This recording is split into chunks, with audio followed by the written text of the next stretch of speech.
Good morning, teacher. My group is made up of Gerson Aguilar and the speaker, Aleck Torres. Today, we will talk to you about the legend of Harhacha. It all began when the moon rose in the sky, illuminating the Pillash Mountains with a silvery glow. It was a calm and peaceful night, like so many others, but in the heart of the village, a feeling of restlessness took over the people. I will begin this story by remembering how these stories of Harhacha had haunted the town for generations. These creatures, half human and half beast, was said to prowl the darkest nights, filling the fears of the villagers.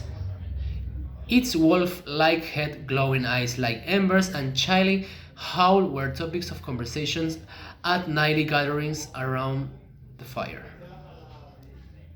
Firstly, no one was sure of the true nature of the Harhacha, whether it was a being of flesh and blood or a creation of the collective imagination. Previously, only a brave few claimed to have seen it, and their stories were as varied as the stars in the night sky. Near this particular night, the rumors about Harhacha had become more insistent. Encounters with the creature were rare, but when they happened, they filled the village with terror. Locals began to doubt whether they could leave their homes after dark. After dinner, a young man named Andres shared his plans to challenge Harhacha. He had heard too many stories and wanted to know if the creature was real and just a legend. With a flashlight in hand and his heart full of courage, he entered the forest. The night was dark,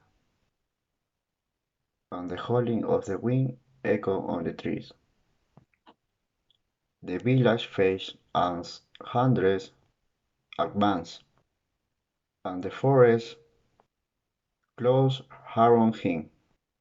But then he heard sometimes his grandmother's voice. "Come back, Andres," the voice whispered in the darkness, perfectly imitating his beloved grandmother. But Andres knew that something was not right.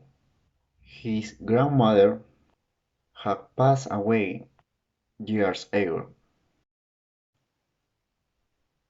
Finally, Andres understood that he was being deceived by the Harhasha.